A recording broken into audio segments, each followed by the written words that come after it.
Bonjour tout le monde. Aujourd'hui, je voudrais faire mon vidéo en français. Non, je ne veux pas le faire en français. Je suis désolé.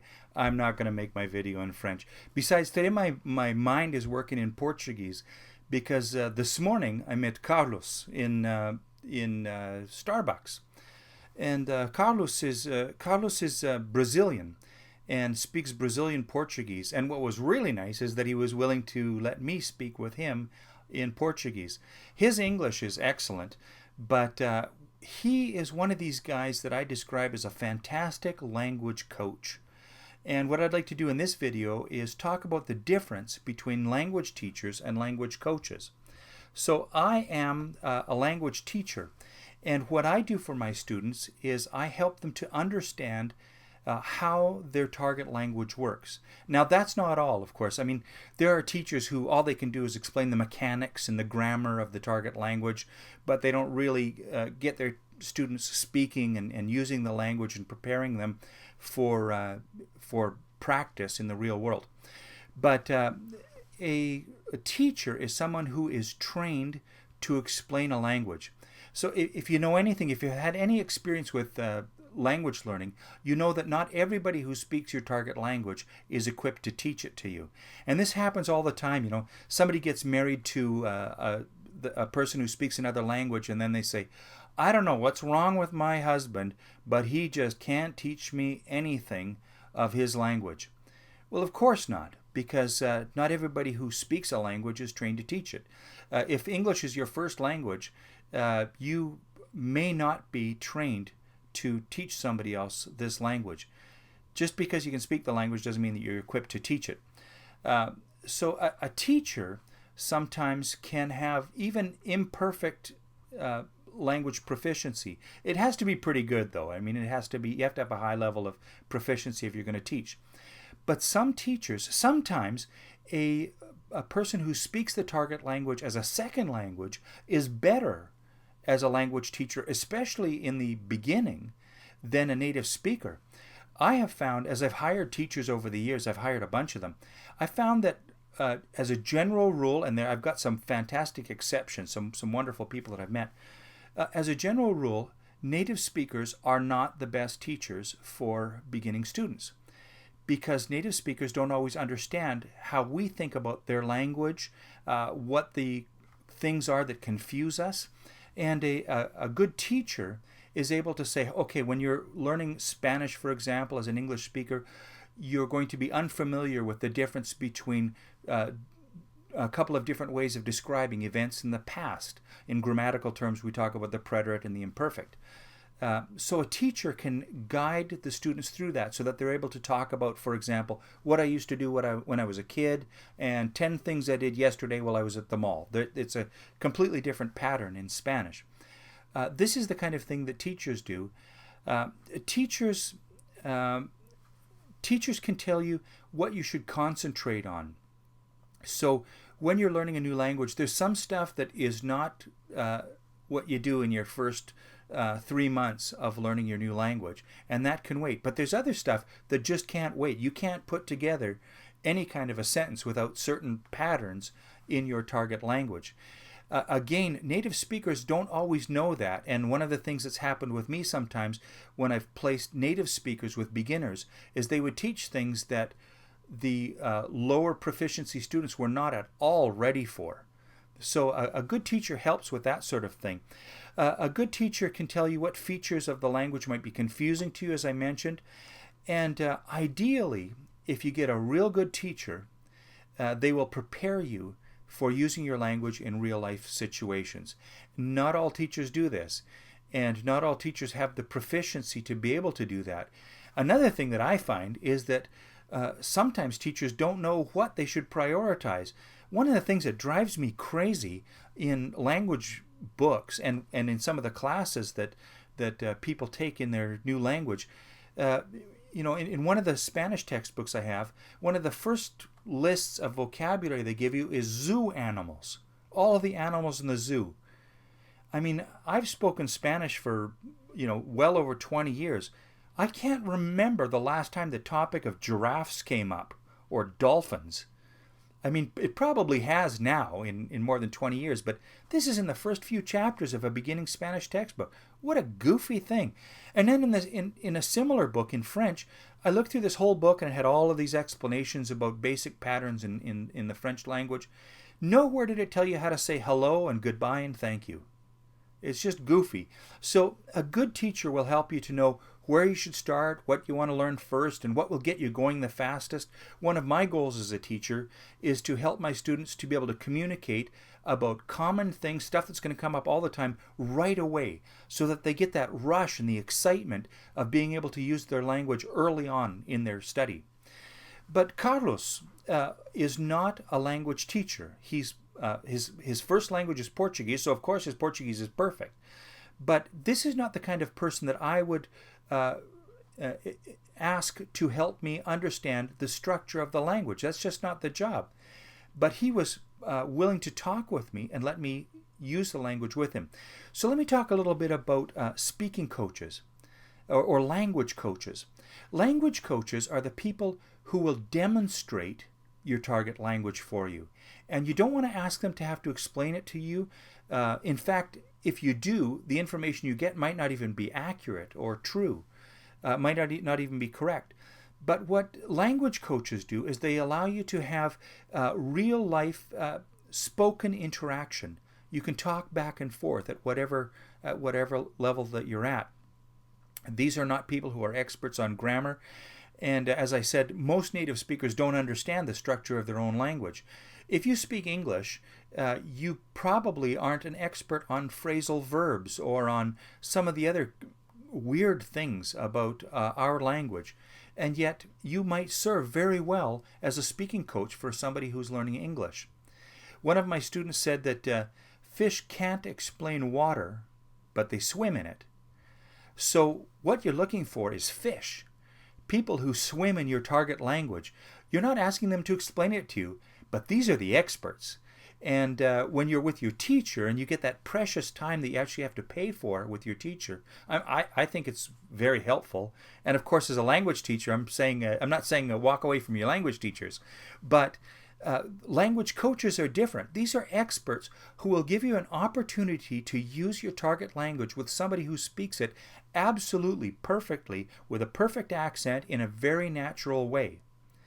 A good teacher will do that to some degree, but at some point you have to, you can only learn so much about parachuting when you're in the airplane.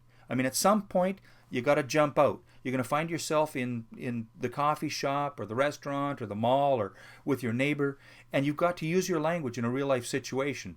At that point, nobody cares whether you can conjugate verbs and whether you know how to use indirect object pronouns. They're just going to talk with you.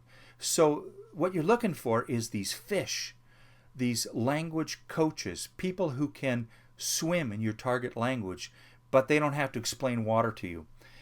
In this situation, you become sort of an unofficial apprentice, and you enter into some sort of an agreement, even if it's very spontaneous, even if it's never actually spoken. You're saying, hey, can I talk with you? Can I use this language? Now, ultimately, in my next video, I'm going to talk about what I call pacts. So I make agreements with certain friends that I'll say, how we're going to use these languages, and they will give me permission to use my target language with them in accordance with the agreement or the terms that we set down. And it's usually just part of a friendship. But there's also very casual situations where I just bump into somebody and like Carlos this morning and speak Portuguese with him. One of the things you want to do with your language coaches is explain your goals and ask them to speak your target language with you so that they can help you reach those goals. But keep in mind that not everybody can be a language coach, and not everybody should be a language coach. Some people just aren't any good at this.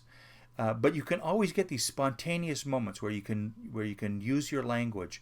And what I want to encourage you to do is not try to turn language coaches into teachers. That's not helpful. That'll frustrate them. It'll disappoint you, and not a good idea. You can speak briefly with anybody that you meet. You run into somebody in the lineup in the store, and you might have a little exchange there. That's a wonderful thing, and that's an experience with somebody who's serving you as a language coach. Ideally, you want to find somebody who is available for repeated contact, that you can get in touch with every now and then. There's people you run into spontaneously, and then there's some people who will say, "Hey, look, I don't mind if you practice your German with me, or we could get together every now and then and spend a few minutes, or we could spend the first 5 minutes every time we talk in German or whatever your target language is." Easy access is important. Your ideal language coach is maybe somebody who is unemployed with absolutely no prospects of finding a job and desperately needs to be rescued from addiction to daytime TV. Find this person, and that could be a wonderful language coach. Other people that are good language coaches, sometimes you'll find people who are retired, and they speak your target language, and they would enjoy going out for a coffee with you, but don't use people. Language coaches are not tools. They are people. Treat them as friends, and be sure that they really are friends. But they can be friends who will help you, and friends who will agree to serve you a little bit and give you some opportunities to practice. You want to find somebody who has a flexible schedule, ideally. That would be wonderful. Somebody who loves to talk, and somebody who has patience for your developing proficiency in your target language. It's a special skill to be able to communicate with somebody whose language is limited. And you'll find some people who are just wonderful at that. And treat them nice, and buy them coffee, and buy them lunch, and ask them if it's all right for you to use your target language. You can practice with a bilingual friend. You can make a language coach out of a new immigrant or a student of English. Sometimes people want to learn English, and they're very grateful for the opportunity for you to serve them as a language coach. A language coach is somebody who speaks the target language with a very high degree of proficiency and accuracy. Usually you're talking about a native speaker, but it could be somebody who has learned this language to a very high degree of skill. A language coach also will talk with you in a way that is comparable to the way that parents talk with their children when they're teaching them the first language.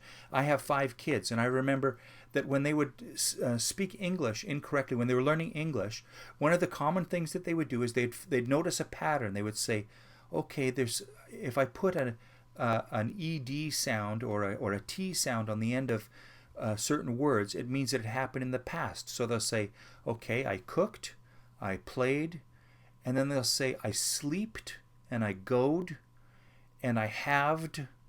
And they take this one rule, this pattern that they've observed, and applied it to everything. That's what you'll do at first when you're learning your target language. You'll apply a general rule to everything. And a good language coach will pick up on that and say, so you'll say, "Yesterday I slept very well." And they say, "Oh, yesterday you slept very well."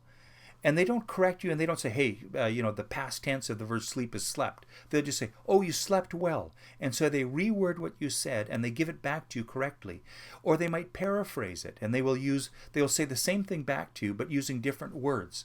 This is what good language coaches can do.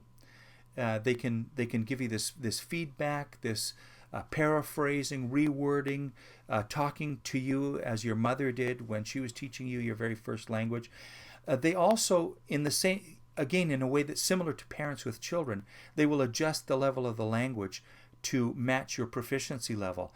This doesn't mean that they'll talk to you like you are, like you got smacked in the head or something, but they will know to slow down one gear, not down to where they are talking to you like you're an idiot, but or the worst thing is language coaches who just talk to you louder. And don't ever do that in English either.